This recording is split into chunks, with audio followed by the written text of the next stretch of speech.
Hey everyone, it's Chase Elleby and Joel Williams from Williams, Elleby, Howard, and Easter, and today we're going to talk to you about how to settle your car wreck case after you've been in a wreck. So Joel, we always get this question, right? I'm in a wreck, what do I do? How do I speak to the insurance company? What do they need from me in order to settle my car wreck case? So there's a lot of legal terms that you and I can use, but kind of dumbing it down, what do we send to the insurance company to try to get a car wreck case resolved?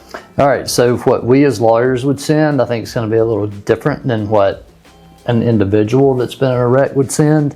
So number one, hire a lawyer Right. to do it for you so you don't have to worry about it and you know that it's done right. So as a lawyer, the first thing that we're going to do in the state of Georgia is we're going to get all the information we need to send what we call a settlement demand letter to the at-fault insurance company and possibly our client's own insurance company if there's not enough coverage from the at-fault carrier to cover all of the damages. But in Georgia, the way that we do that is there's a statute, it's O.C.G.A. 911-67.1, and under that statute there's certain things that you have to include in a demand in order to put your client in the best position to maximize their recovery or increase the chances that they're going to get the policy limits from the at-fault driver. That's right. So 911-67.1 that you just brought up is the code section that we look to when we're sending a demand to the at-fault insurance company. And it's advisable to send these in, I would say, every single case. There's some strategy. We can kind of get into the weeds, about whether you send it or don't send it. Yeah, but the vast majority. Vast majority, yeah. But generally speaking, it's almost always going to be the case where you send a 911-67.1 demand to the insurance company. And so what that demand is basically it's a mechanism that you're giving the insurance company a certain amount of time and under certain conditions to accept paying the policy limits in exchange for releasing the at-fault driver from any personal liability, right? So it's sort of a, hey, insurance company, you've got 30 days to do this, and then if you don't do it, and we can probably do a whole nother video on this, but if you don't do it within that time frame, it opens up the insurance company to bad faith. So kind of in that vein, we get the question a lot like, hey, I'm in a real bad wreck, I've got $200,000 worth of medical bills, and a lot of times we have to tell our clients, well, unfortunately, State Farm, Geico, Allstate, whichever the insurance company is that caused the wreck, they only have $25,000 of coverage, which is the state minimum in Georgia. Well, then the question after that will become, well, it's Allstate. Like, they've got more money than that. They can surely pay more than $25,000. Allstate could, but it's not Allstate that you're making a claim against. You're making a claim against that particular policy that insures that particular driver, right? And so when you send these pre-suit demands, these 911-67.1 demands, you're demanding just all the limits that are available in exchange for not suing that person individually. But where the insurance company gets in trouble is if they don't pay the demand. It's a reasonable demand and they don't pay it in time. Then what happens after that? Yeah, so the idea is they have a duty to protect their insured from any excess judgment, right? So if we give them an opportunity to settle the case within the policy limits, which is what, they have to cover the wreck up to the policy limits because that's what their insured bought in their insurance policy. So up to that amount, they have a duty to protect their insured. If they don't do that, then there can be some severe consequences for the insurance company if you as the injured person goes to trial and gets a big verdict against the at-fault driver, because anything in excess of that limits would technically be the at-fault driver's responsibility. But so when we're sending these demands, there's a certain way to do it and there's certain information that we want to include in those demands to make sure that if the insurance company screws up, that they can be held accountable for their bad faith adjusting of the claim.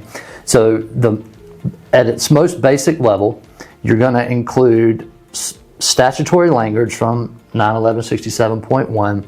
You're going to include basic facts about the wreck itself, like how did it happen, where did it happen, why is it the other person's fault. You're also going to include a paragraph in there that talks about your injuries and your damages and your medical treatment and what doctors did you see, what did you see them for, what were your diagnoses, and all of these type things. Also, you're going to include in there a section that shows what all of your medical bills are, not just your out-of-pocket medical bills, your gross amount of your medical bills. You're going to include a section in there that talks about lost wages if you missed work and even missed vacation days that you had to take or whatever. All of your damages will be listed out there. And then there will be a terms and conditions portion of the demand. And this is where the statutory language becomes really important and has changed over the years. I imagine if we went back and dig through our old videos, we probably have a video on the old statute, but there's been some changes, and that's one reason we wanted to go over this with you today. So do you want to, let's jump into the terms that you have to include and maybe how they differ now than they did 5 years ago? Yeah, for sure. And I think it's important to, I mean, this is obviously Georgia specific, but I think it's important to kind of give a little history on why we have this code section and how it's kind of morphed over the years. But back in the day, before this code section was enacted, we would send what were called Holt demands, because it's an old case. And basically it said you can send the insurance company, they'd have 10 days to pay the policy limits. If they didn't pay the policy limits, then you could go after them for bad faith. Well, it was a really quick trigger. There wasn't a lot of clarity on what actually needed to be included in the demands. So just like the way most code sections are written, there's a case on something, it doesn't really jive well, so the legislature comes in and enacts a law to try to codify whatever that case was. So that was the birth of 91167.1 originally, which I think was like in 2010 or 2011, don't quote me on that. But it's since morphed into what we have now, which is the most recent amendment to the statute, where, in a nutshell, the most recent version amended what we call the material terms of what the offer has to include. And specifically in the new amendment is that you have to list a specific date on when the demand can be accepted, but it can't be any less than 30 days from receipt. It used to be we would send the demand, it would say, you have 30 days from the day you received this demand to accept it. Well, now you have to actually include a specific date of when it has to be accepted. And you also have to include a date of when the money has to be received or the check has to be received, and it has to be 40 days, right? So you have to state a specific date, and it can't be any less than 40 days that you have to receive the money. Another thing that this code section does is it clarifies, one, what the material terms are, but two, it states that any immaterial terms, so anything that you put as a condition in the demand that's not one of the material terms, if the insurance company wants to counter, get some clarity on the immaterial term, it's not considered a counteroffer, and it's not, the demand's not off the table, so to speak. Because it used to be in the past where some law firms and lawyers would send demands that had a ton of conditions in the demand that needed to be met. And if they weren't met to a T, then the demand would be off. They'd move forward with a lawsuit and try to get bad faith damages in excess of the insurance coverage, right?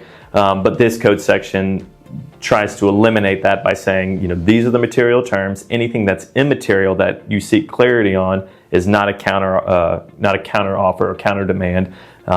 So it again just tries to provide more clarity to both sides and what's a proper demand and when it's properly accepted. Yep.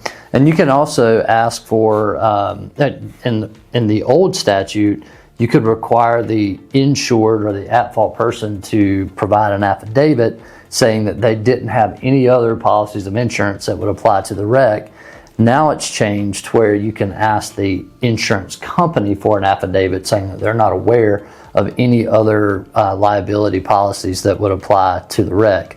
I think the biggest thing that we have to talk about and we need to know about is, in order to take advantage of this statute, the letter, I believe, still has to be sent by an attorney, yes. Right? So if you're not represented by an attorney and you're sending a demand to an automobile insurance company, this statute doesn't necessarily apply, but the idea behind it is still the same. Like, you have to give the insurance company a reasonable opportunity to protect its insured by tendering or paying its policy limits in exchange for you agreeing not to go after their insured's personal assets. Mm-hmm. It's just when attorneys write it, there are certain things that have to be followed, and I'm telling you, in Georgia, if those statutory requirements are not followed to the letter of the law, all your T's are crossed, all your I's are dotted, then if that case went up on an appeal trying to figure out whether the demand letter was written properly,